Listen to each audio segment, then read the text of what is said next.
Mummy papa भर बोलता है। और थोड़ी सी घर में भी शांति सी नहीं रहती, चिड़चिड़ाहट बनी रहती है। अच्छा, क्या नाम है नाती? नाती का हिमांशु। ठीक, बोलो बालाजी महाराज की जय। चलो, हमने ऐसा लिखा है, पढ़ो।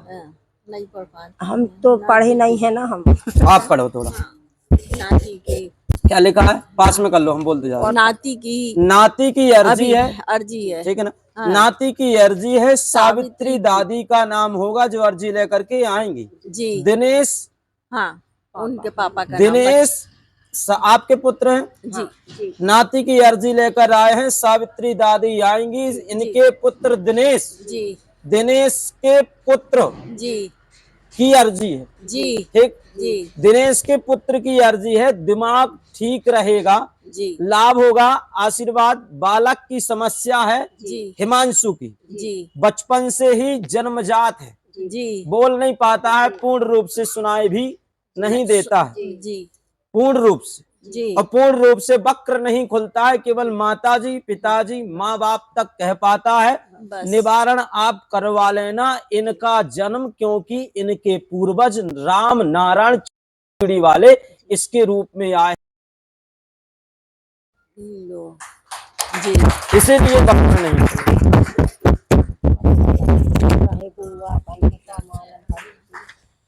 तुम्हारे घर में पिता दोष भी बना मैया, ठीक है ना?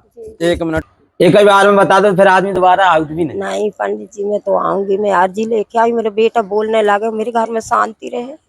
हाँ, आदमी केवल अर्जी तक आउट है, और ई के बाद पता चल गया समस्या। आप अपना निवारण यदि करवा लोगे तो ठीक रहेगा जी।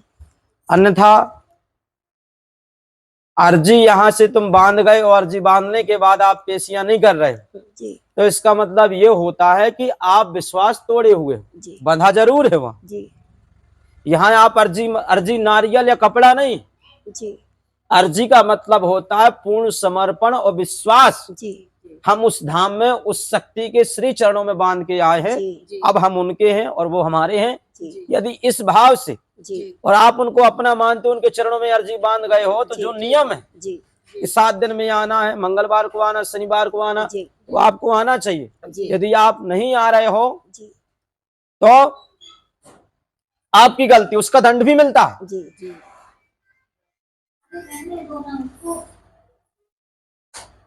तो जी जौन जी आपको बालक है, जी जी जिन्हें जो जन्म लाओ, ये की बहन भी है, हाँ एक ठैया, हाँ एक भैया और एक बहन बहन है। जी 3 साल की है हाँ, अब का करने 5 किलो हो, एक भैया और एक बहन बहन है, जी और जे पितर दोष के कारण की ऐसी स्थिति है, जी क्योंकि जे ही आपके तीसरी चौथी पीढ़ी वाले जो हमने बताओ तो जी इन्हीं के बब्बा हरे लौट के जी आए हैं ई के रूप में, जी जो ताड़ना के द्वारा जी और कुछ कर्म के कारण, जी और पास के आता ना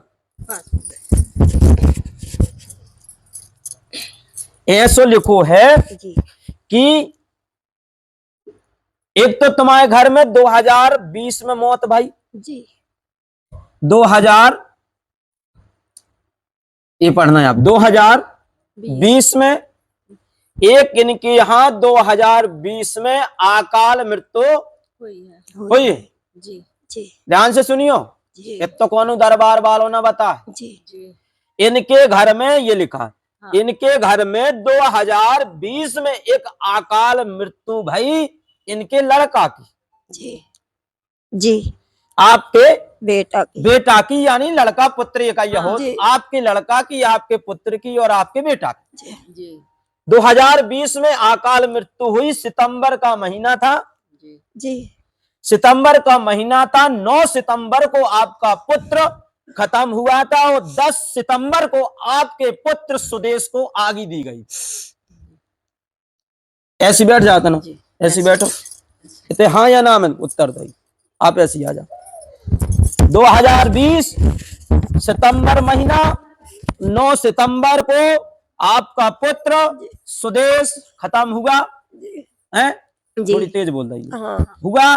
जी और 10 सितंबर को आपके पुत्र सुदेश को आग दी गई। जी दी गई जी तो वो बेटा आपका खत्म हुआ, आकार मृत्यु को प्राप्त हुआ। जी आप पुत्र जिसकी अर्जी लेकर आए हो जी उसका नाम हिमांशु, जी आपका नाम सावित्री जी है, जी और जिसका ये पुत्र है यानी आपका जो पुत्र है जी वो कौन है? दिनेश दिनेश। जी ये सुदेश खत्म हुआ। जी आपका नाम सावित्री, आप जिसकी अर्जी लाए उसका नाम हिमांशु, और इधर पढ़ो दिनेश। ये दिनेश का पुत्र है। और दिनेश के जो बाप जी राजेंद्र, जी और राजेंद्र के जो बाप हैं जी इमरत लाल इमरत लाल इमरत लाल, जी। हमने इमरत भल लिखा, जी इमरत लाल और सुभद्राबाई। जी कौन है? सास यहाँ है हमारी। हाँ। और भैया उनके रामचरण, जी कौन है? जी जेठ यहाँ है हमारे। रामचरण कुंडली के आधार पर राम नारायण। जी और जो उनका सुदेश मरा है वो डेंगू मलेरिया के वजह से मरा, जी जी एक डॉक्टरी रिपोर्ट के अनुसार। लेकिन हमारे में तंत्र का कारण था। और जो ये रामचरण है, रामचरण कुंडली के आधार पर राम नारायण, ये रामचरण, इन्हें लकवा की स्थिति बनी थी। जी ज्यादा जे बोल भी नहीं पाते नहीं, और ओई स्थिति में जे चले गए रहे, और ओई स्थिति में जे पैदा हो गए। तो उनके कुछ पूर्व कर्म के पाप के प्रभाव से और हम लोगों के कुछ भाग्य से ही ऐसे पुत्र का जन्म होता है। उस स्थिति में उनको सेवा प्रदान नहीं की गई, तो वो इस स्थिति में अब सेवा करवाने के लिए आए हैं। इसको कहते हैं पुनर्जन्म। तो आप इनका निवारण करवा लें, तंत्र बाधा का कारण है। और भगवान शिव शंकर की आराधना बहुत जरूरी। भगवान शंकर के लिए आप उनका रुद्राभिषेक कराएं, मृत्युंजय स्तोत्र का पाठ करवाएं, और साथ में इसकी सुरक्षा रक्षा हेतु नारायण कवच का पाठ भी करवाएं। ठीक जी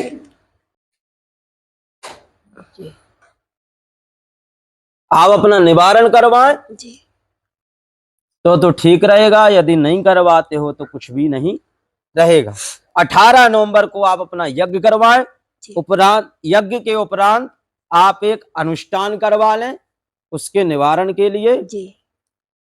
तो बहुत कृपा प्राप्त होगी। और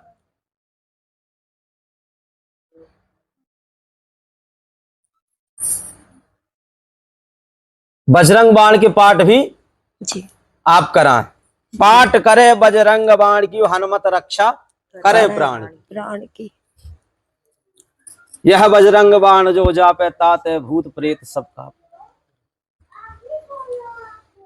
और हनुमान जी महाराज जब खड़े हो जाएंगे साथ में तो फिर डरने की आवश्यकता ही नहीं है। इसलिए मैया आप अपना निवारण करवा लें बेटे के लिए, नहीं तो बेटे को दिक्कत बनेगी, परेशानी बनेगी, और फिर आप कहोगी कि हमें तो कुछ बताने, हम धाम पे गए, हमको सतर्क नहीं किए। इसलिए हमारा बताना कर्तव्य है, आपका निवारण करना आपका कर्तव्य। आप